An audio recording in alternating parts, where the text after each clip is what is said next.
Assalamualaikum warahmatullahi wabarakatuh. Waalaikumsalam warahmatullahi wabarakatuh. Alhamdulillahi wahdah, sadaqa wa'dah, wa nasara 'abdah, wa a'azza jundah. Wassalatu wassalamu ala man la nabiyya ba'dah, wa ala alihi wa sahbihi wa mawalah. La hawla wa la quwwata illa billah, amma ba'du. Saudara-saudara kaum muslimin rahimakumullah. Seperti kita maklum bahwa Allah Subhanahu wa taala menciptakan manusia dan jin untuk melaksanakan ibadah kepadanya.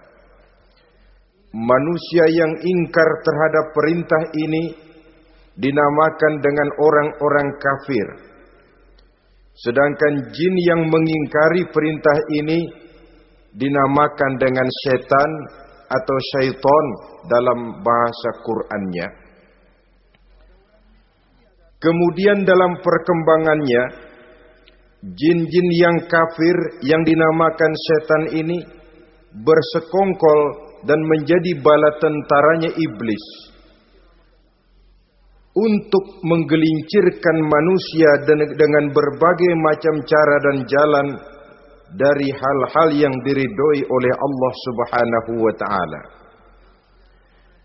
Adapun yang namanya iblis pada hakikatnya cuma satu saja, yaitu yang ingkar kepada perintah Allah untuk sujud kepada Nabi Adam alaihi salam.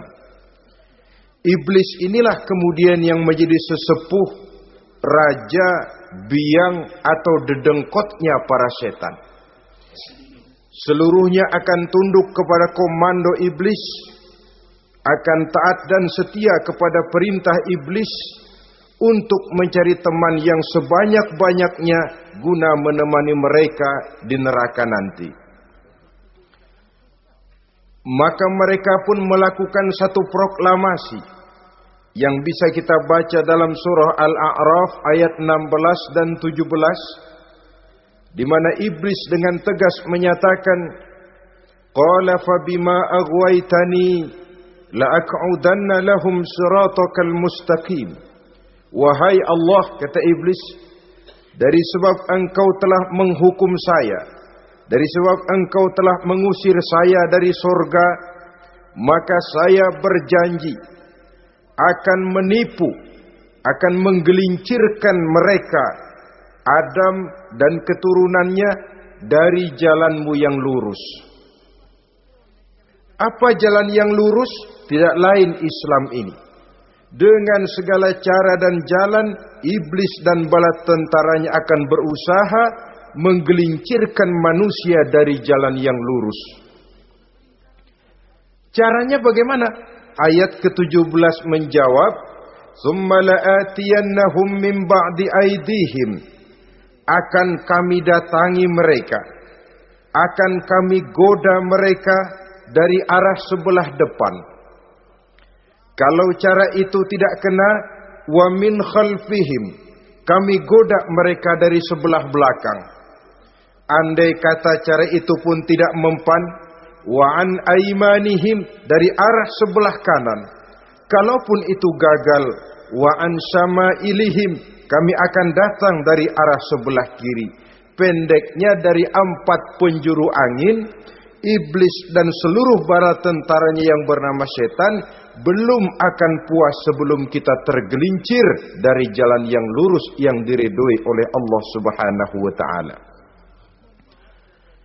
Sebagian ahli tafsir menjelaskan bahwa jika iblis menggoda dari arah depan, yang dimaksud dari depan ini adalah dunia. Sehingga manusia menjadikan dunia sebagai tujuan akhir dari seluruh kegiatan hidupnya. Ia pergi pagi, pulang sore, peras keringat, banting tulang, tidak ada yang dikejar kecuali dunia dan cuma untuk kepentingan dunia. Dunia yang membuat orang berpaling daripada akhirat. dunia yang membuat orang lupa kepada tujuan penciptaannya, maka dunia termasuk perangkap iblis. Apa isi dunia? Biasanya yang lazim itu 3 ta itu. Harta, tahta, wanita. Itu yang bikin orang jadi sibuk sampai lupa kepada tujuan penciptaannya. Untuk apa dia diciptakan oleh Allah? Ini wa'an mimbaini aidihim. Kami goda mereka dari arah depan dengan menyodorkan dunia dalam bentuk yang hijau ranau, dunia dalam bentuk yang manis sehingga mereka tenggelam di dalamnya lalu melupakan akhirat. Kalau cara itu juga tidak kena, wa min khalfihim, kami datang dari sebelah belakang. Kami lupakan mereka kepada akhirat. Itu mah urusan nanti bagaimana saja. Yang penting yang kita hadapi sekarang apa? Dunia. Akhirat kita belum tahu dan bahkan belum tentu ada. Yang sudah pasti saja kita garap. Melupakan akhirat. Wa an aimanihim, yang dimaksud dari arah sebelah kanan, iblis dan setan selalu menghalang-halangi manusia untuk berbuat kebaikan. Karena kanan adalah lambang kebajikan. Sedangkan an syama'ilihim, kiri adalah lambang kejahatan. Dicegahnya kita berbuat kebajikan dan dibisikannya kita untuk selalu melakukan kejahatan dan kemunkaran. Wala tajidu aktsarahum syakirin, dan akan kamu dapati sedikit sekali di antara manusia yang bersyukur atas nikmat yang telah engkau berikan kepada mereka. Ditanamkan rasa ingkar kepada nikmat. Jika kita tidak kufur iman, dibuatnya kufur nikmat. Mengeluh padahal hidup sudah serba cukup, merasa masih sangat kurang padahal orang lain sudah titik air liurnya melihat keadaan kita. Sedikit sekali di antara mereka yang pandai bersyukur kepada nikmat yang telah engkau berikan itu ya Allah. Jadi untuk ingkar nikmat, bisikan selalu datang dari iblis. Coba lihat itu, temanmu yang tidak pernah sholat rezekinya lancar, kamu berhenti saja sholat. Yang tidak pernah ke masjid pangkatnya naik terus, udah berhenti aja ke masjid. Atau setidak-tidaknya mengeluh dalam hati, Tuhan kayaknya tidak adil, kenapa saya rajin sholat kok rezeki seret bener. Padahal pada dasarnya kalau kita mau berpikir dalam bentuk yang paling mendasar, Allah selalu memberikan yang terbaik untuk kita. Jika begini keadaan kita, inilah yang terbaik buat kita menurut pertimbangan Allah. Jika kita menuntut lebih lagi, mungkin dengan keadaan yang lebih itu kita bisa tergelincir. Dan Allah lebih tahu itu. Sebagai pencipta manusia, Allah lebih tahu tentang kemungkinan-kemungkinan yang bisa didapat dan dicapai oleh manusia. Bahasa ringannya, rezeki lu segini aja deh, lu jadi rajin sholat. Kalau rezeki lu melebihan jadi orang kaya dikit, nanti ngelihat masjid minggir. Allah selalu memberikan yang terbaik kepada kita. Saudara-saudara kaum muslimin, adapun iblis dan setan sudah menyadari betul bahwa iblis dan setan tempatnya di akhirat nanti jelas neraka. Itu mereka sudah sadari betul. Maka yang mereka kepengen sekarang, bagaimana mencari teman sebanyak-banyaknya untuk menemani mereka di neraka nanti. Nah inilah yang menyebabkan mereka berjibaku betul. Bahkan ada satu riwayat itu, ada waktu-waktu tertentu di mana para setan ini laporan kepada iblis. Kalau ada yang laporan gagal, bukan main marahnya si iblis ini selaku komandan. Kata setan, Pak, saya gagal menggoda si fulan karena imannya kuat. Goblok kamu. Dengan apa kamu goda dia? Dengan kedudukan. Dia tidak mau. tempuh dengan jalan lain, barangkali dengan harta. Kalau dengan harta tidak bisa, barangkali dengan wanita. Kalau dengan wanita tidak bisa, tempuh segala macam cara. Dan mereka yang laporannya enak, artinya berhasil menggoda banyak orang-orang beriman, itu konditenya naik. Bahkan mendapat semacam piagam penghargaan sebagai kadar militan daripada iblis. Nah, mereka berusaha dengan segala macam cara mengumpulkan teman sebanyak-banyaknya. Kalau mereka sendiri sudah tahu pasti, sadar nasib saya di akhirat nanti pasti masuk neraka, diazab dan disiksa oleh Allah. Cuma saya begini ini lantaran ulahnya Nabi Adam dulu. Maka anak-anak cucu Nabi Adam harus menjadi teman-teman saya sebanyak-banyaknya guna menemani saya di dalam neraka. Oleh karena itu, pada kesempatan pertemuan saat ini, kita akan membicarakan siapa sih teman-teman setan itu.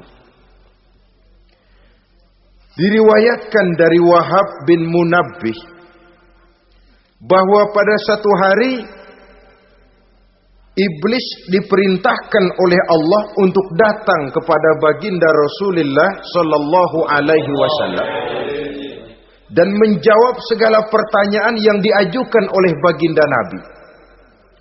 Datang iblis dalam bentuk orang tua pakai tongkat. Jadi iblis itu bisa malih warna. Dia termasuk jenis makhluk halus toh. Seperti halnya jin dan malaikat, itu bisa malih warna sesuai dengan yang mereka kehendaki.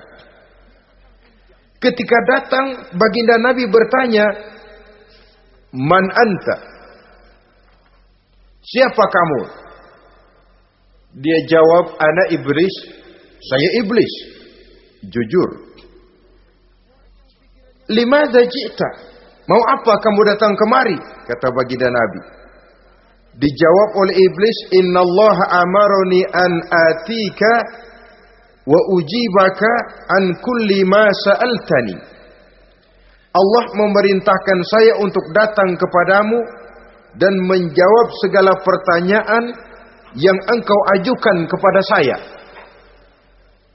Nah, atas pernyataan ini baginda Rasul kemudian bertanya dengan dua pertanyaan. Pertanyaan pertama, iblis, "Kam ikhwanuka min ummati?"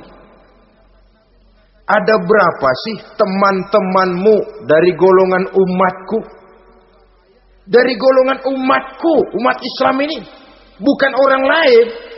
Kalau orang kafir sih sudah jelas, itu memang CS-nya iblis. Tapi dari umatku, siapa saja yang jadi teman-teman kamu iblis? Menjadi antekmu, menjadi alatmu sejak dari dunia sampai ke neraka nanti. Atas pertanyaan ini iblis menjawab, "Teman-teman saya dari golongan umatmu ya Muhammad, asyarun, ada 10 orang.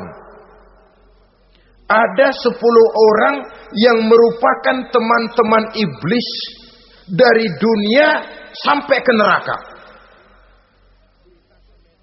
Siapa mereka? Pertama kata iblis, teman saya hakimun jair. Hakim yang curang. Hakim yang tidak adil. Ini bisa dimaklumi. Kenapa? Karena hakim diharapkan adalah produk keadilan.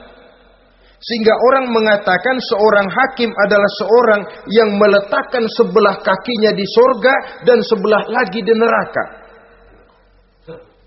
Kalau adil dia menghukum, kaki sebelah kanan yang akan menentukannya ke surga.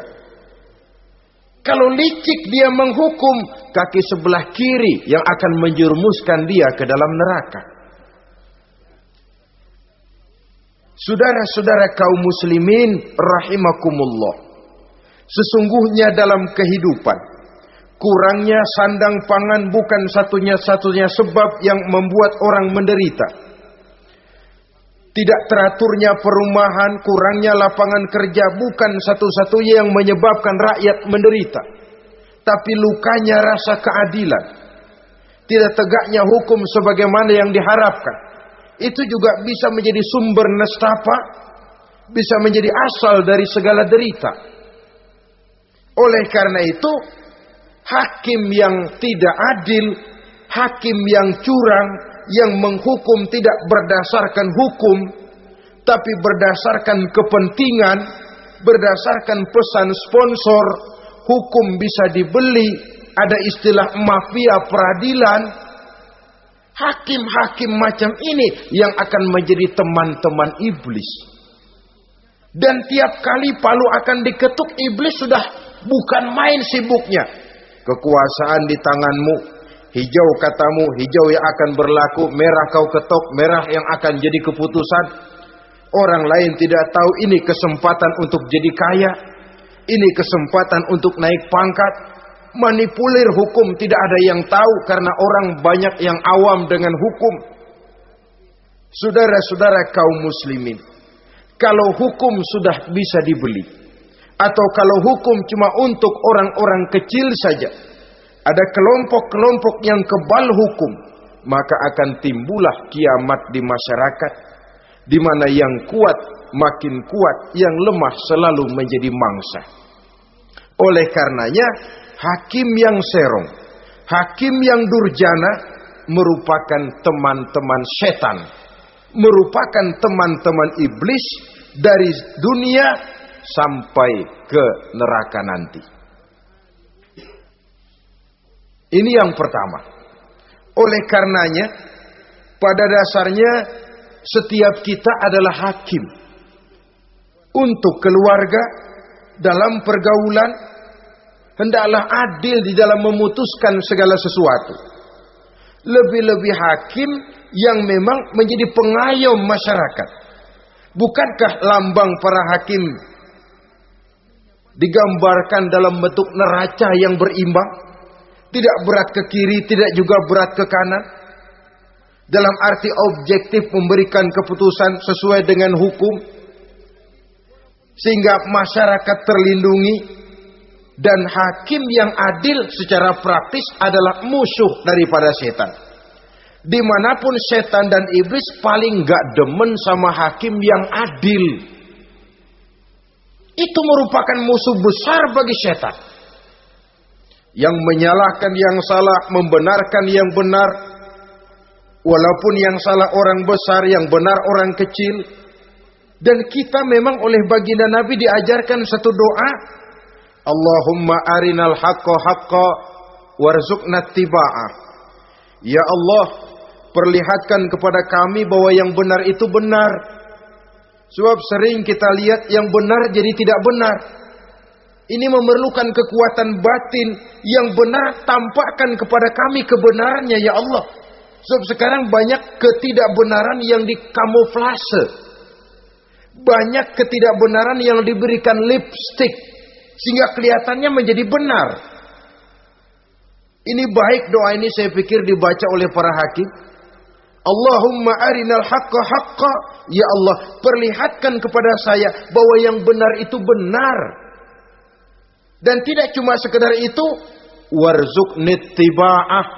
Berikan kekuatan kepada saya untuk mengikuti kebenaran itu. Sebab kadang-kadang terjadi juga dia tahu yang benar itu benar. Tapi tidak punya keberanian moral untuk mengatakan bahwa itu benar. Dia tahu itu barang yang hak.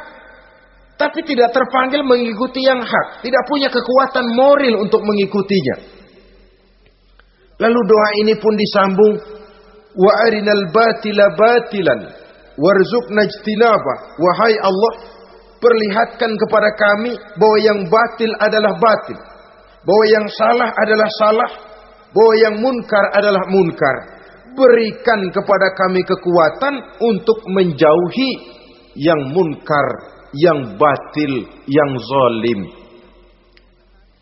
Saudara-saudara kaum muslimin rahimakumullah. Kita sering mencaci kaum pelacur sebagai sampah masyarakat.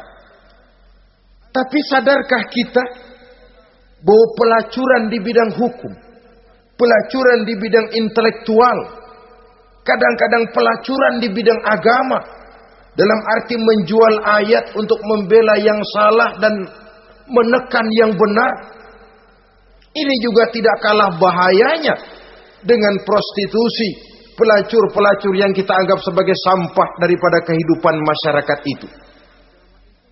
Oleh karenanya, maka hakim yang adil merupakan musuh utama daripada iblis dan setan. Mereka akan sibuk sekali kalau seorang hakim sudah berketetapan untuk melahirkan keputusan hukum yang seadil-adilnya. Ini yang pertama, teman setan adalah hakim yang nyeleweng, yang tidak adil. Yang kedua, teman saya, kata iblis, ghaniyun mutakabbir, orang kaya yang sombong. Orang kaya sombong itu teman setan. Orang miskin sombong itu lebih teman lagi tuh. Sebab ini sudah kelewatan. Kalau orang kaya sombong barangkali masih lumayan lah, memang kaya. Tapi kalau sudah miskin sombong, minta ampun.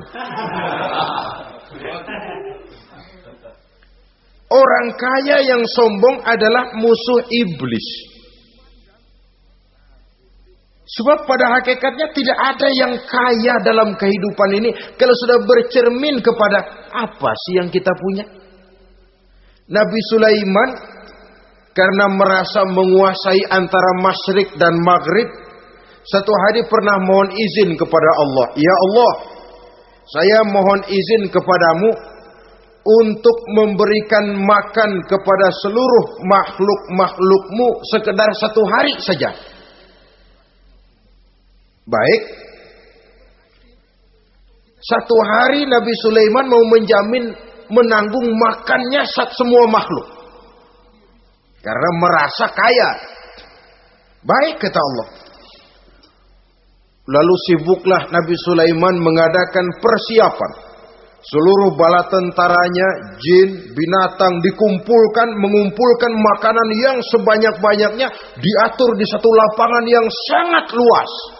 Sebab ini yang mau makan tentu tidak sedikit. Nah, sudah selesai persiapan, kata Allah, sudah selesai Sulaiman? Sudah ya Allah. Nah, aku mulai dari makhlukku yang paling di bawah, ikan. Ikan nun dipanggil oleh Allah. Rezekimu hari ini mau ditanggung Sulaiman. Naik, makan. Naik ikan ini. Sekali makan seluruh persiapan habis.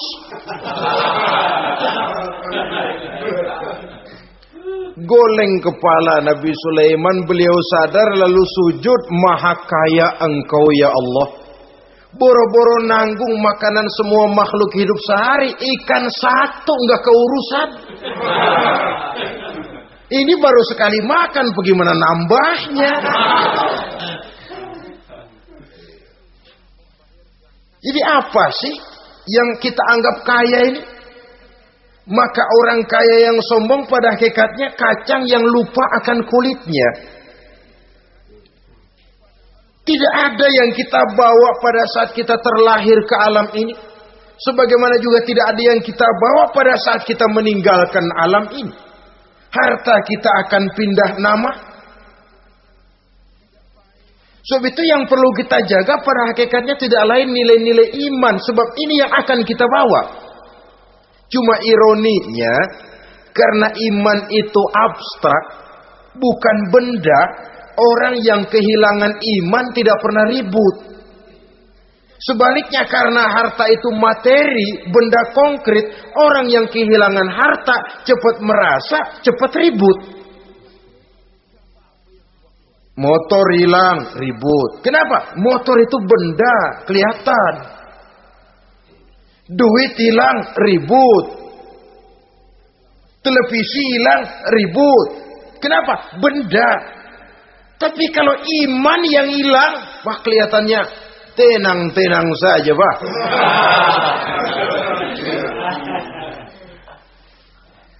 Padahal ini usaha iblis, bagaimana orang kehilangan iman, menjadi kafir, masuk grup dia untuk menemani dia di dalam neraka nanti.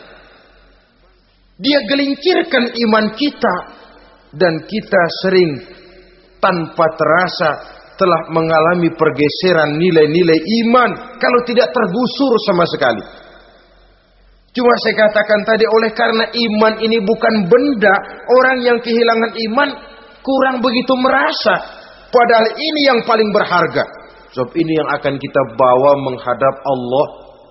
Orang itu kalau sudah yakhruju minad dunya bighairi iman, keluar dari dunia, meninggalkan dunia dan seluruh isinya, kembali menghadap Allah dengan tidak membawa iman, tempatnya jelas sudah.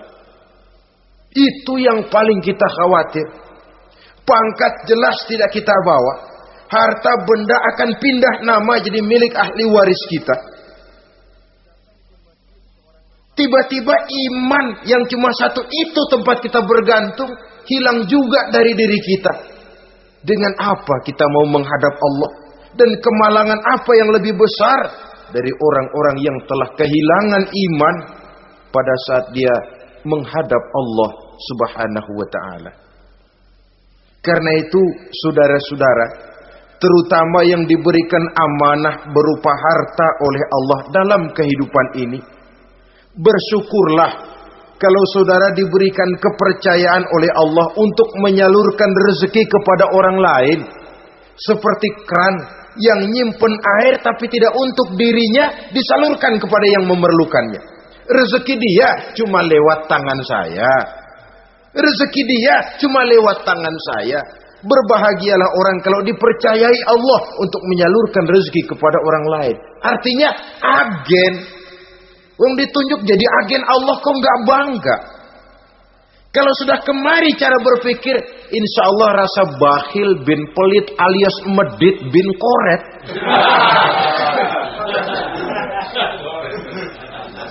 Itu insya Allah nggak ada.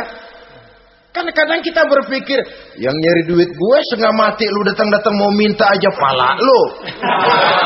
Kan itu toh kadang-kadang cara kita berpikir. Ya boleh jadi lalu terasa berat. Tapi kalau kembali kepada kesadaran, barangkali alhamdulillah rezeki dia cuma lewat tangan saya. Kalau saya nggak ngasih dia, barangkali nggak semudah ini saya dapat rezeki. Allah mudahkan rezeki saya karena saya sering membantu orang-orang yang memang memerlukannya. Andai kata saya nggak membantu mereka, belum tentu rezeki selancar ini. Tidak lalu enak aja, peras keringat gua banting tulang, pergi pagi pulang sore, lu datang-datang nada aja. Berbahagialah orang jikalau sekali lagi dia dijadikan agen oleh Allah untuk menyalurkan rezeki kepada mereka yang memang memerlukannya. Kalau tidak ke arah itu kita berpikir, yang timbul bakhil.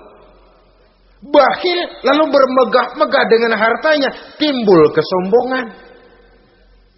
Senang lihat orang susah, lalu dia sendiri dengan hartanya cuma to show only, pameran. Lewat di kampung, senang kalau orang melotot, lihat mobilnya yang serba mengkilap, sepatunya yang serba mahal. Senang kalau, wah, semua gaya hidupnya serba jet set, wah. Senang betul kalau melihat orang sudah serba bengong lihat keadaan dia. Timbul takaburnya, sombongnya, ngenyek kepada yang lain. Maka orang kaya yang sombong, teman iblis, teman setan. Setan senang betul. Sebaliknya secara praktis, orang kaya yang rendah hati adalah musuh iblis. Saudara-saudara kaum muslimin rahimakumullah. Lain memang. Kalau kita diberikan ilmu di akhirat nanti, pertanyaan cuma satu, ilmumu kau amalkan untuk apa? Kalau kita diberikan umur panjang, pertanyaan akhirat satu saja. Umurmu kau habiskan di mana? Tapi kalau sudah harta diberikan kepada kita, pertanyaan akhirat dua. Min aina iktasabahu wa fima anfaqahu. Hartamu kau dapat dari mana? Kau belanjakan kemana? Depan belakang ditanya. Yang ketiga, teman iblis itu tajirun khain. Pedagang yang berkhianat. Baik kepada sesama teman pedagangnya, karena ingin lebih maju dari yang lain. Terjadi persaingan yang tidak sehat di berbagai bidang bisnis. Ataupun kepada para pembelinya. Dengan mengatakan barang yang baik adalah barang yang tidak baik menjadi baik. Sebab pada dasarnya apabila kaum pengusaha sudah berkhianat akan timbul kegoncangan ekonomi. Dan kegoncangan ekonomi dampaknya adalah melahirkan kelas-kelas kemiskinan. Kemiskinan merupakan satu perangkap iblis. Biasanya orang kalau udah melarat udah dekat banget sama kafir. Kalau tidak dilatar belakangi oleh nilai iman yang kuat. Udah melarat, udah dekat benar dah sama kafir. Apalagi iblis ini menggodanya. Pandai dia. Kepada orang miskin dia datang dengan bujukan materi. Kepada yang cukup hartanya dia datang dengan bisikan lain. Pendeknya iblis dan setan itu kalau ibarat tukang joget, dia ngerti betul irama kendang.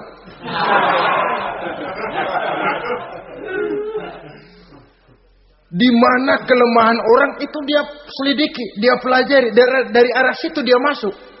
Dan secara strategi perang iblis dan setan ini posisinya memang lebih menguntungkan daripada kita. Kenapa? Dia melihat kita mah nggak lihat dia. Dia bisa pelajari kebiasaan dan kecenderungan kita. Kita nggak tahu kadang-kadang kelemahan kita. Dari arah itu dia masuk. Posisi dan strateginya lebih menguntungkan daripada kita. Saudara-saudara kaum muslimin rahimakumullah. Bila ekonomi sudah goncang, terjadi penimbunan barang, terjadi spekulasi harga, timbullah kegoncangan sosial. Dan dikala itu setan dan iblis pesta. Dia merasa perangkapnya berhasil. Persaingan-persaingan yang tidak jujur, yang pada dasarnya akhirnya bukan cuma merusak sistem ekonomi, tapi juga mempengaruhi hasil kerjaan.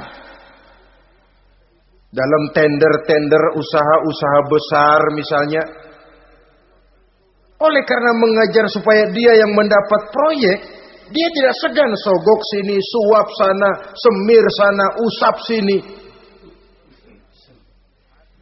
Tinggal untungnya sedikit dan dia harus dapat untung besar. Akhirnya apa? Proyek yang dikerjakan cuma asal sekedar jadi. Tidak seperti standar yang ditetapkan lagi. Juga tidak merupakan kesalahan yang sepenuhnya harus dibebankan kepada dia. Kesalahan yang merupakan siklus. Mata rantai sudah lingkaran setan. Itulah sebabnya sering saya ungkapkan kalau manusia sudah jadi teman setan, lebih buas daripada bajing. Karena bajing cuma makan kelapa, tapi bajingan udah apa saja dimakan. Sudah jadi teman-teman iblis, tidak ngerti halal haram, hak dan batil. Ini kepentingan pribadi apa kepentingan orang banyak, yang penting sikat saja. Jadi yang ketiga ini targetnya memang kekacauan ekonomi. Yang kemelaratan, kemiskinan merupakan tangga untuk sampai kepada kekafiran. Dan iblis tahu betul itu.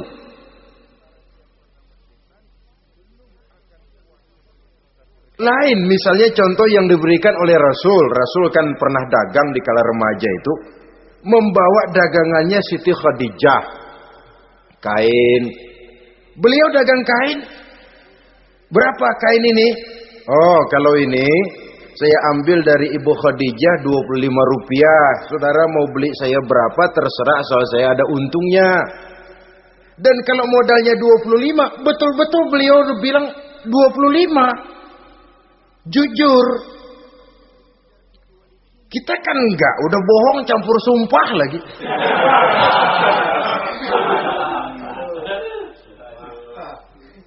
Ini yang ketiga.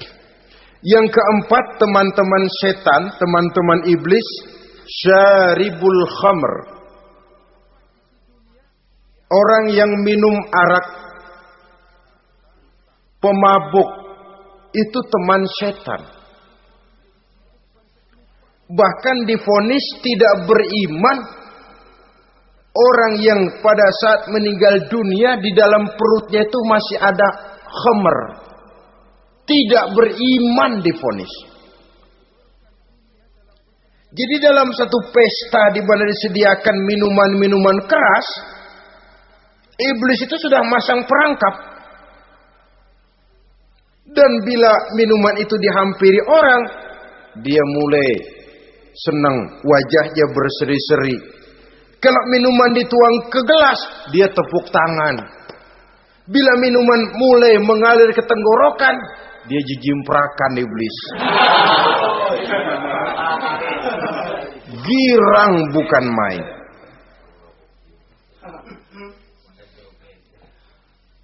Saudara-saudara kaum muslimin rahimakumullah. Kenapa pemabuk merupakan teman setan? Karena dalam keadaan mabuk, orang kehilangan daya kontrol. Perbuatannya nyaris tidak terkontrol lagi. Tidak ada rahasia, tidak ada harga diri, tidak ada sifat memelihara. Dan itu ciri-ciri daripada iblis. Syaribul khamr.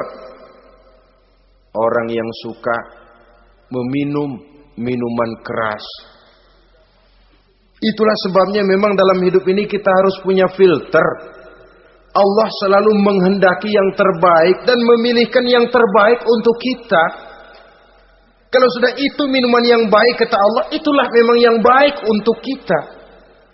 Kalau itu dilarang oleh Allah, itulah memang yang tidak baik untuk kita. Jadi kalau sudah qat'i dalilnya, gak usah buang energi menyelidiki apa manfaatnya.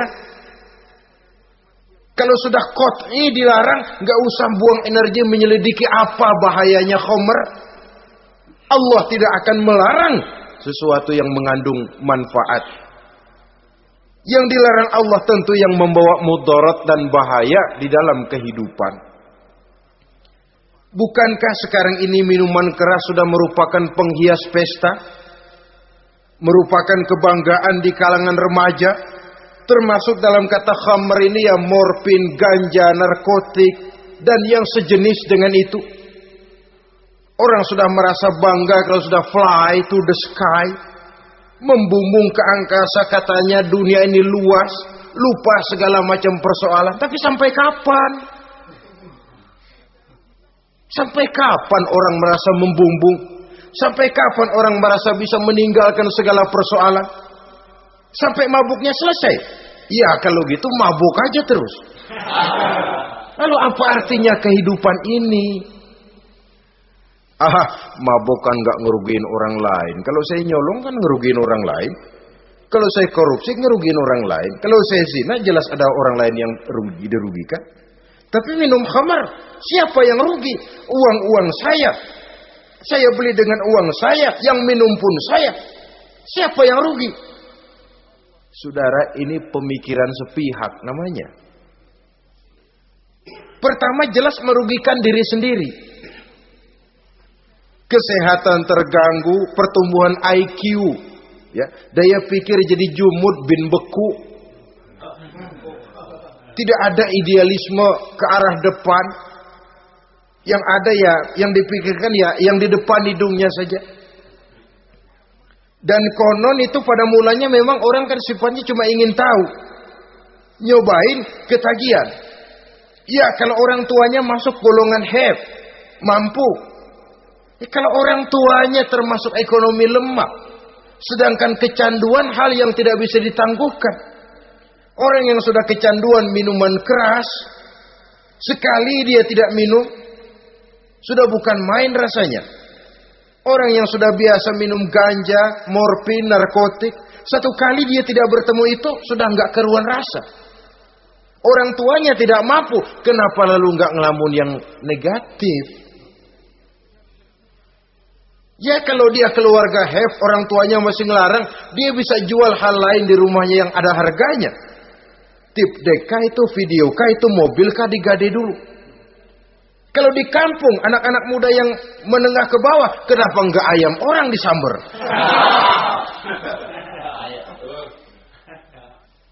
Terjadilah perbuatan negatif yang akhirnya merembet kepada merugikan orang lain. Hakikatnya zohirnya memang pada mulanya hanya merugikan diri sendiri. Tapi lambat laun akan merembet juga kepada merugikan orang lain. Oleh karena itu pantas kalau dalam perjalanan Mi'raj begitu hendak start dari Masjidil Aqsa menghadap Allah, kepada baginda Nabi disodorkan 2 gelas minuman. Segelas susu dan segelas arak. Muhammad, kau ambil salah satu minuman itu, kau minum. Mantap. Nabi mengambil gelas yang isinya susu lalu beliau minum. Selesai minum kata Jibril, "Shaddaqta ya Muhammad, laqad asabtal haq." Kamu benar Muhammad, pilihanmu tepat. Kenapa?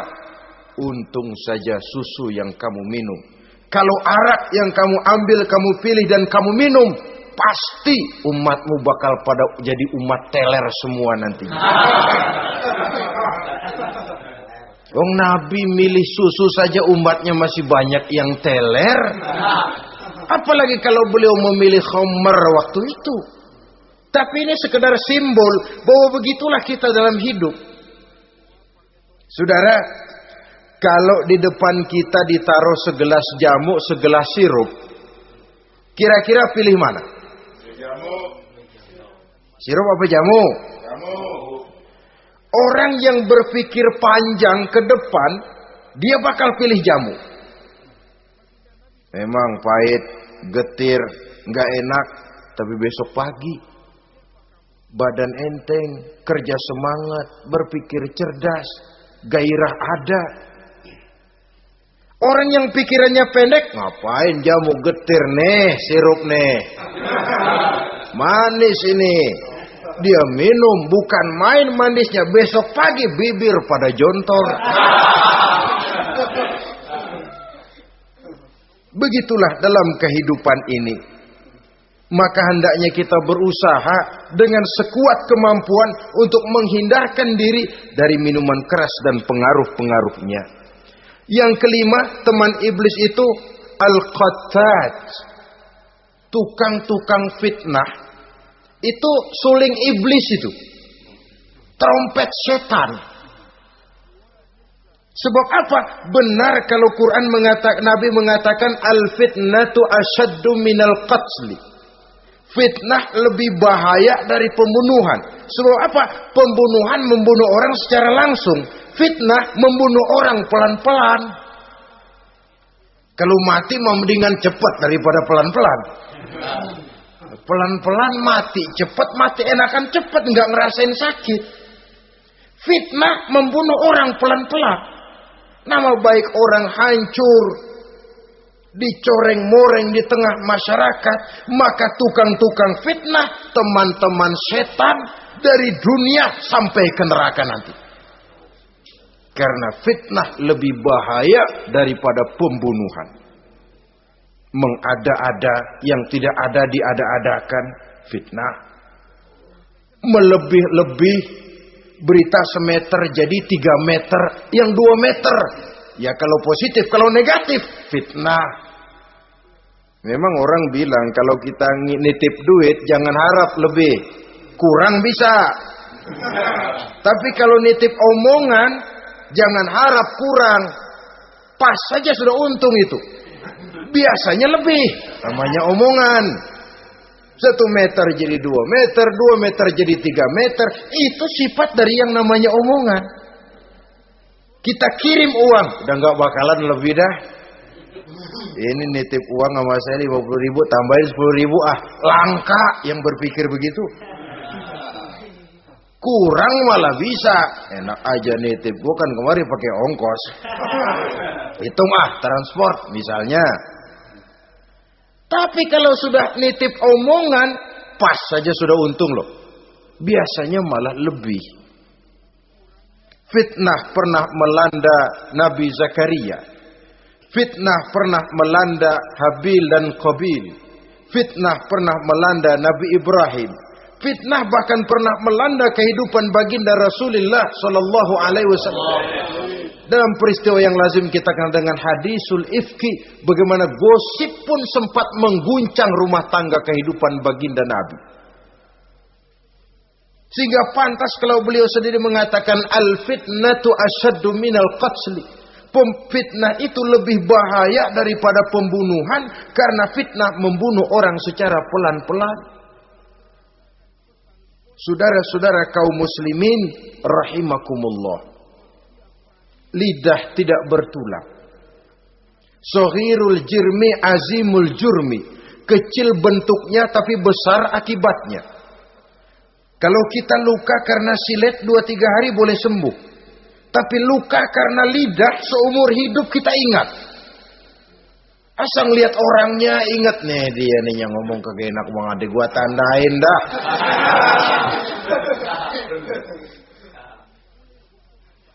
Itulah sebabnya pepatah bilang salamatul insan fi hifzil lisan. Orang akan selamat jikalau dia pandai menjaga lidahnya. Saudara-saudara kaum muslimin, yang keenam, teman setan sahibur riya. Orang yang riya, beramal cuma to show only, supaya ingin dipuji orang, ingin dilihat orang, riya namanya. Tidak ada ikhlas. Sebab kata Imam Ghazali, an-nasu kulluhum niyamun illal alimun, wal alimuna an-nasu kulluhum mauta illal alimun, wal alimuna niyamun illal amilun, wal amiluna mughtarruna ilal mukhlisun. Manusia itu pada hakikatnya mati kecuali orang alim.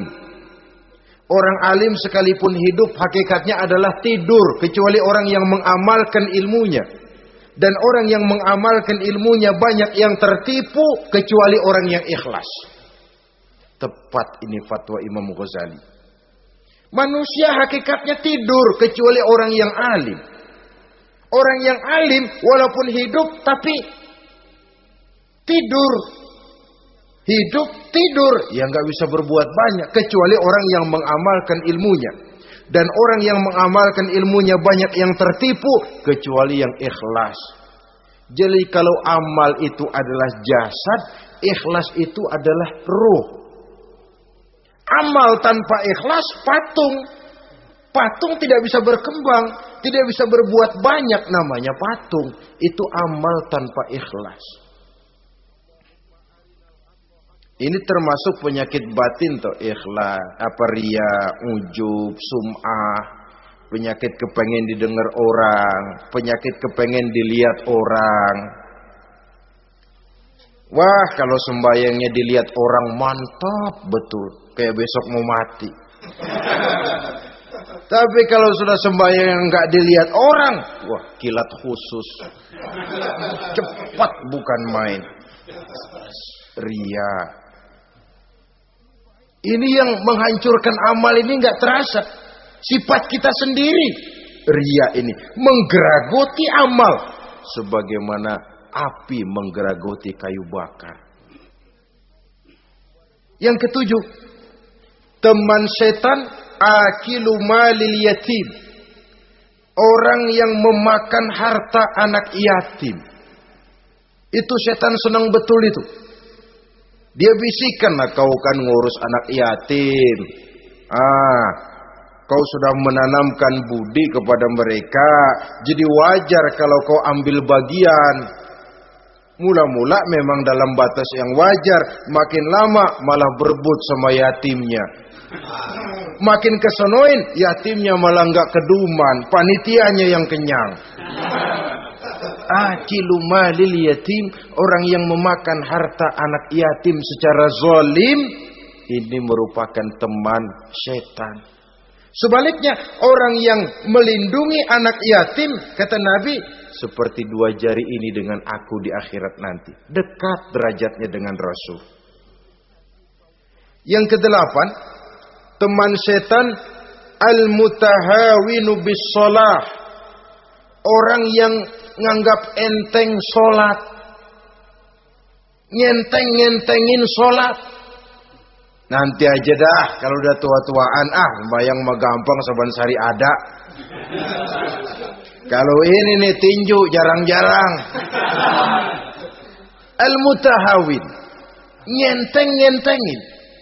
Pada dasarnya agama itu mudah. Jangan dipersulit, tapi juga jangan dipermudah. Agama itu tidak berat. Jangan diberat-beratin, tapi juga jangan dienteng-entengin. So yang enteng kalau kita entengin, akhirnya menganggap remeh. Mulanya memang sedikit, makin lama makin banyak, makin lama makin banyak, makin bertumpuk. Apalagi kalau sadar kita sholat adalah tiang daripada agama. Bagaimana rumah akan tegak tanpa tiang yang kuat? Bagaimana agama akan tegak dalam diri seseorang kalau sholatnya dia enteng-entengi? Jangankan yang sunnah, yang wajib saja. Kadang-kadang tutup lubang gali lubang. Padahal itu merupakan tiang pokok. Rumah itu untuk kuat harus ada tiang-tiang tambahan. Tiang tambahan ini ya nawafil, ya rawatib, solat-solat sunnah itu. Itu untuk menjaga stabilitas temperatur batin kita kepada Allah. Al-mutahawinu bis shalah. Jadi kalau sudah masuk waktu, beduk misalnya berbunyi, azan berkumandang, iblis mulai menyebar bala tentaranya. Pasukan, siap.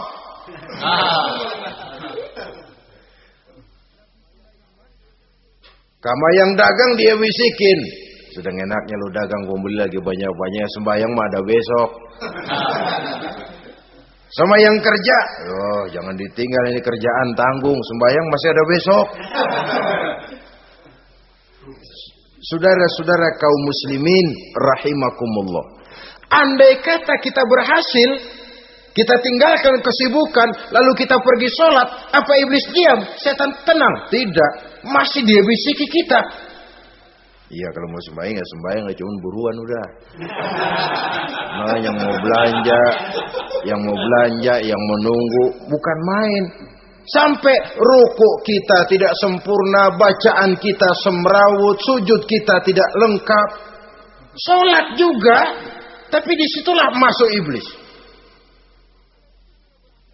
Atau kalau itu kita berhasil cegah, rukuk tertib, ada tumak ninah, sujud bagus, iblis masuk lagi. Wah, memang sembahyang kamu mantap. Orang lain gak ada yang sembahyang kayak kamu. Yang timbul apa? Ujub. Sombong kepada diri sendiri. Begitu rapi sembahyang, lu ya pada kagak sembahyang, apaan lu? Gua nih. Itu sudah perangkap iblis. Jadi lewat segala macam cara dan jalan, kepada yang ibadahnya bagus ditanamkan rasa ujub. Kepada yang mau berusaha bagus ditanamkan sifat was-was, buru-buru. Saudara-saudara kaum muslimin, ini yang ke-8. Yang ke-9, mani'uz zakah. Orang yang enggan membayar zakat itu teman setan. Gak ada urusan sama zakat. Sayang-sayang harta dizakatin. Saudara-saudara, padahal zakat itu kata Nabi, zakku amwalakum biz zakat. Bersihkan hartamu dengan zakat. Jadi barangkali bercampur harta itu dengan sedikit yang tidak baik, bercampur dengan yang kotor. Zakat itu membersihkan yang lain. Kita misalnya dalam satu kelas punya murid 40 orang, 42 orang, ada 2 orang yang bandel, nggak ketulungan. Sudah segala macam cara kita perbaiki, nggak juga berhasil. Ini kan kalau nggak diatasi kan mempengaruhi yang teman-teman yang 40 orang. Untuk menyelamatkan yang 40 ini, nggak apa-apa yang 2 keluarin. Bikin pemecatan. Anak saudara, kami sudah tidak sanggup lagi mengajar. Dengan ini kami berhentikan dari sekolah yang kami pimpin untuk menyelamatkan teman-teman yang lebih banyak. Mengeluarkan yang 2 untuk menyelamatkan yang 40. So kalau tidak ini nanti ngerembet, yang 40 ngikut jadi ngeres. Itu juga harta. Zakat untuk membersihkan yang masih tersisa. Yang terakhir yang ke-10. Teman setan, musuh, teman iblis, man yutilul amal. Orang yang terlalu panjang angan-angan. Penghitung bintang di langit. Yang hidup cuma ngitung jikalau. Wiridannya cuma jikalau.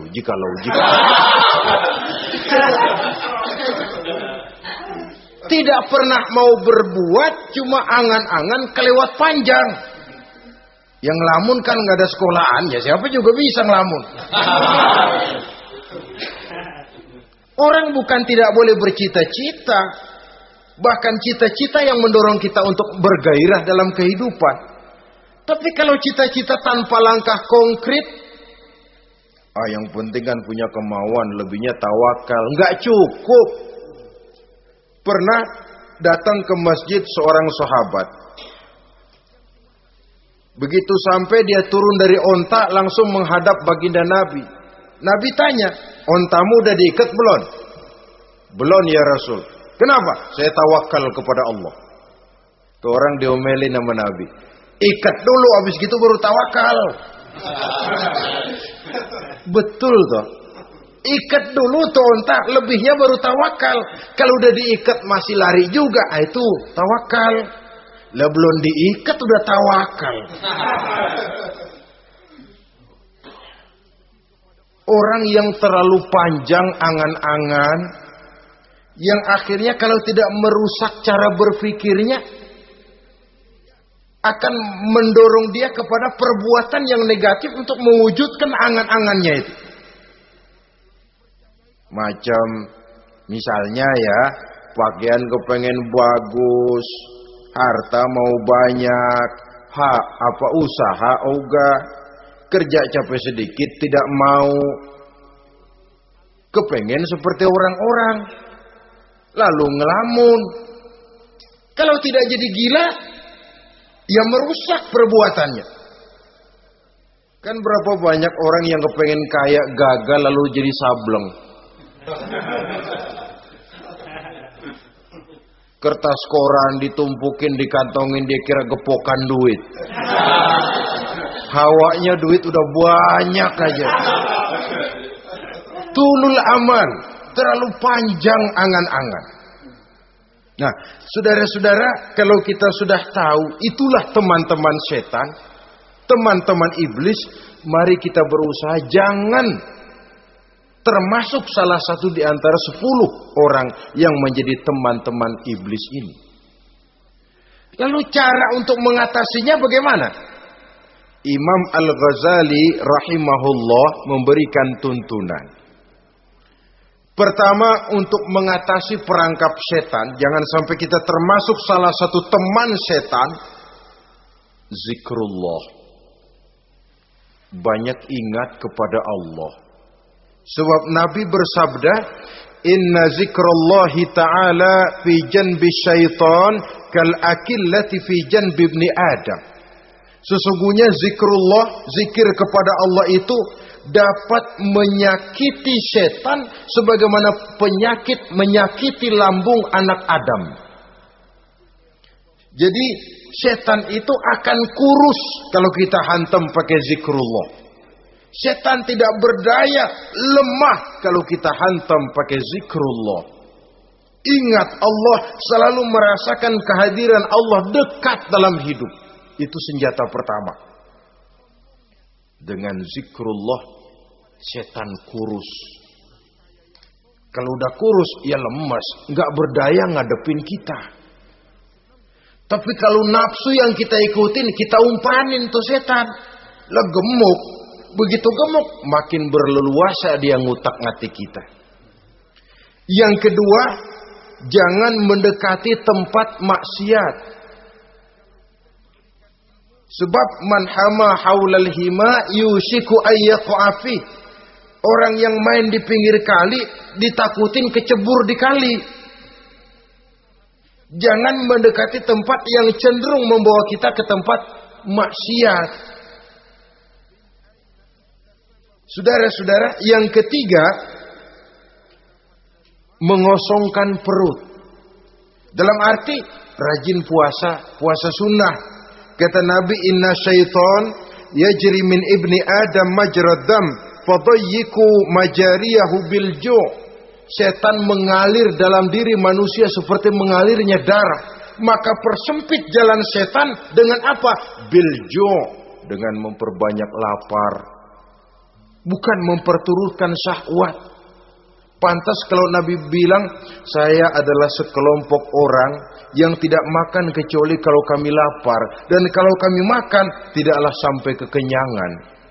Bukan enggak kenyang, tapi enggak kekenyangan.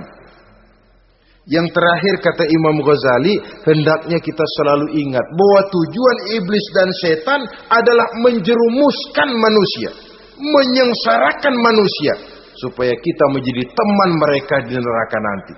Kalau ingat itu, insya Allah kita bisa mengerem diri. Nah, inilah saja yang dapat kita sampaikan pada pertemuan kali ini. Mudah-mudahan ada manfaatnya. Terima kasih dan mohon maaf. Usikum wa nafsi bitaqwallah. Wassalamualaikum warahmatullahi wabarakatuh. Waalaikumsalam.